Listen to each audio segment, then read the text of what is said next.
Breaking news! 500 katao na ang nasawi sa gitna ng matinding kaguluhan sa Iran.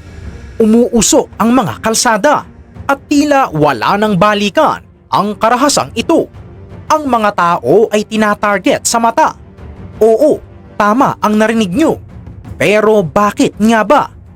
Samantala, ang Israel ay nakahanda na sa anumang oras sa posibleng pag-atake mula sa Iran. Habang patuloy na lumalala ang sitwasyon, ang ating mga kababayan, mga Pilipino sa Iran ay mahigpit na binabantayan dahil sa panganib na dulot ng kaguluhan. Ngunit hindi lamang sa Middle East umiinit ang tensyon. Sa kabilang panig ng mundo, ang UK at Germany ay nagmamadaling makipag-usap sa mga puwersa ng NATO sa Greenland. Bakit? Dahil sa umano'y banta at panganib na dulot ng posibleng pagbabalik o mga polisiya ni Donald Trump. Ano nga ba ang tunay na dahilan ng kaguluhan sa Iran? At bakit umabot na sa 500 ang bilang ng mga nasawi? At bakit pati ang UK at Germany ay nagmamadali na rin patungong Greenland? Tara, ating panoorin. Grabe ang nangyayari ngayon sa Iran, mga kahistoryador. Hindi lang ito basta simpleng protesta. Ito ay isa ng ganap na masaker na nagaganap sa harap ng buong mundo. Ayon sa mga ulat mula sa US rights groups, lumampas na sa 500 ang bilang ng mga nasawi. Isipin nyo, 500 buhay ang nawala dahil sa hiling na pagbabago at karapatan. Pero ang mas masakit pa rito, may mga ulat na nagsasabing sadyang tinatarget ng mga otoridad ang mga mata ng mga nagpoprotesta. Binubulag nila ang kanilang sariling mamamayan. Kaya naman hindi na nakapagtataka na ang buong mundo ay nakatingin na sa Iran. Ang mga kalsada ay naging battleground. Ang mga sigaw para sa hustisya ay napapalitan na ng tunog ng putok ng baril at pagsabog. Alam nyo ba kung bakit ganito na lang katindi ang reaksyon ng gobyerno ng Iran? Dahil nararamdaman nila ang banta sa kanilang kapangyarihan. Oo, pero dahil dito, lalong nanggagalaiti ang mga tao. Samantala, ang Amerika ay hindi lang nanonood. Nagbabala na ang Iran ay magkakaroon ng matinding paghihiganti o revenge kung manghihimasok o umatake ang Estados Unidos. Dahil sa init ng sitwasyon sa Iran, ang Israel ay hindi na nagpatumpik-tumpik pa.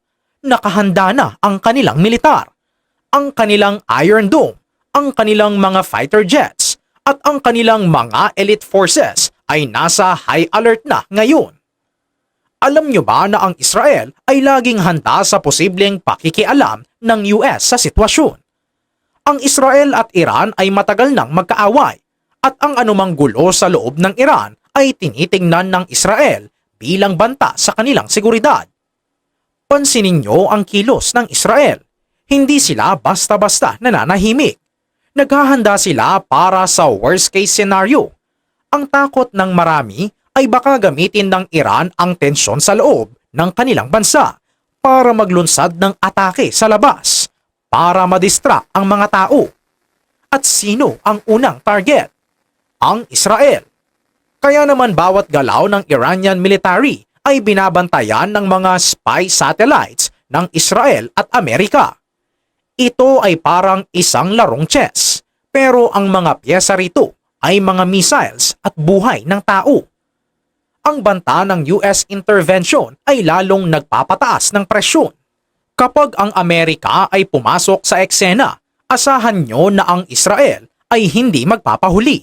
Magiging katuwang sila sa anumang opensiba o depensa na gagawin. Pero mga kahistoryador, paano naman ang ating mga kababayan? Alam nyo naman na ang mga Pilipino ay nasa bawat sulok ng mundo, kasama na ang Iran. Dahil dito, ang Department of Migrant Workers o DMW ay mabilis na kumilos. Bantay sarado ang ating mga OFW doon. Binabalikan na ang mga shelter at tinitiyak na bawat Pilipino ay ligtas. Alam nyo ba ang hirap na dinaranas ng ating mga kababayan kapag may gulo sa bansang pinagtatrabauhan nila. Hindi sila makatulog ng mahimbing dahil sa takot na baka ang susunod na putok ay malapit na sa kanila. Oo.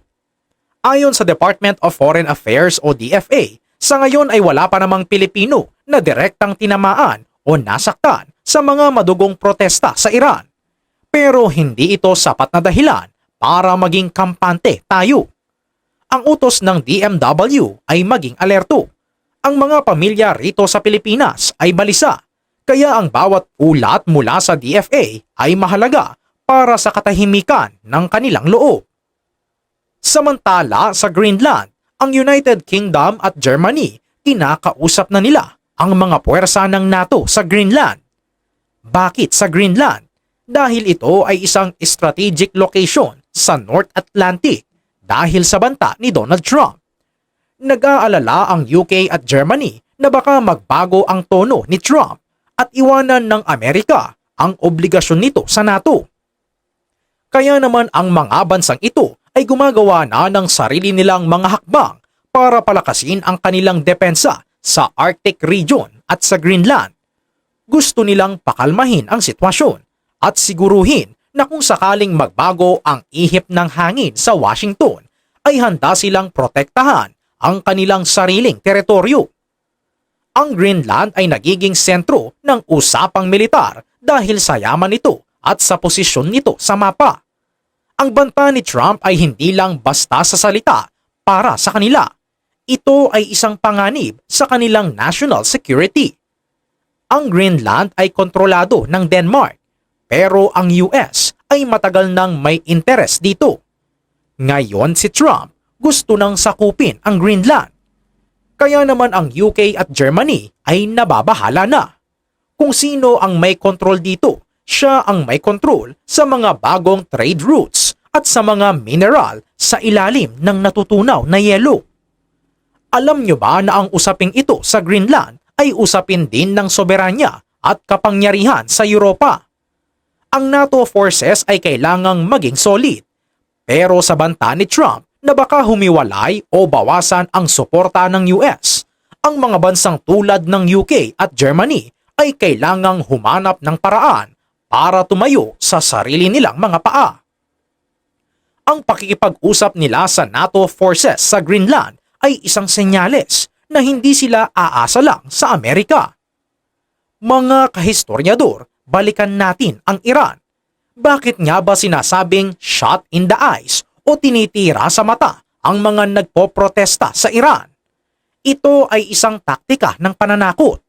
Kapag binulag mo ang isang tao, hindi lang siya mawawalan ng paningin, mawawalan din siya ng kakayahang lumaban at maging saksi sa mga krimen ng gobyerno. Ito ay isang malupit na paraan para patahimikin ang oposisyon. Alam nyo ba na ang Iran protest ay nagsimula lang sa pagkamatay ng isang babae dahil sa maling pagsusuot ng hijab? Mula sa isang maliit na insidente, naging isang malaking protesta na kumalat sa buong bansa ng Iran. Ganito kapanganib ang sitwasyon sa Middle East.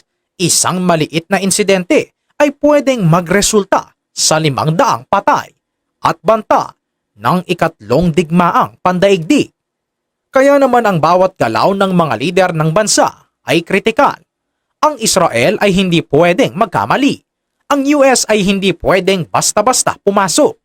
At ang Iran ay hindi pwedeng patuloy na pumatay ng sarili nitong mga mamamayan nang walang parusa mula sa international community. Samantala, ang US ay seryosong pinag-iisipan ang military strikes.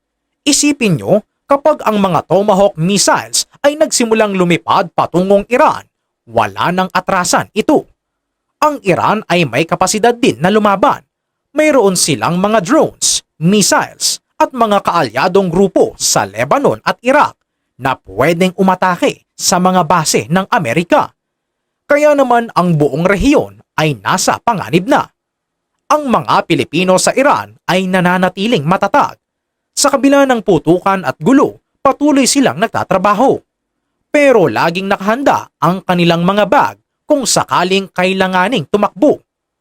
Ang DMW ay nagsabing handa ang mga shelters. Ito ang mga ligtas na lugar kung saan pwedeng pumunta ang mga Pinoy kapag hindi naligtas sa kanilang mga tirahan o pinagtatrabahuhan.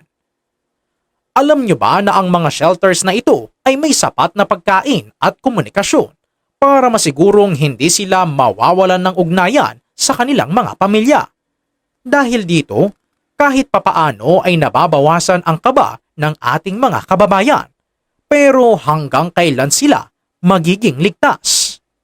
Iyan ang tanong na wala pang nakakasagot. Pansinin nyo rin ang papel ng UK at Germany. Ang dalawang bansang ito ang itinuturing na mga haligi ng Europe. Kung sila mismo ay natatakot sa banta ni Trump at kumikilos na para sa NATO sa Greenland, ibig sabihin ay seryoso ang banta. Hindi lang ito politika. Ito ay usapin ng survival ng mga alyansa na nabuo pagkatapos ng World War II. Ang mundong kinagisnan natin na may malakas na liderato, ang Amerika, ay tila nagbabago na. Ang mga bansa ay nagsisimula ng magkanya-kanya o bumubuo ng mas maliliit ngunit mas matitibay na grupo para protektahan ang kanilang interes. Kaya naman mga kahistoryador, ang tanong, ano ang magiging resulta nito sa huli? Magkakaroon ba ng kapayapaan o tuluyan na tayong napapalapit sa gyera?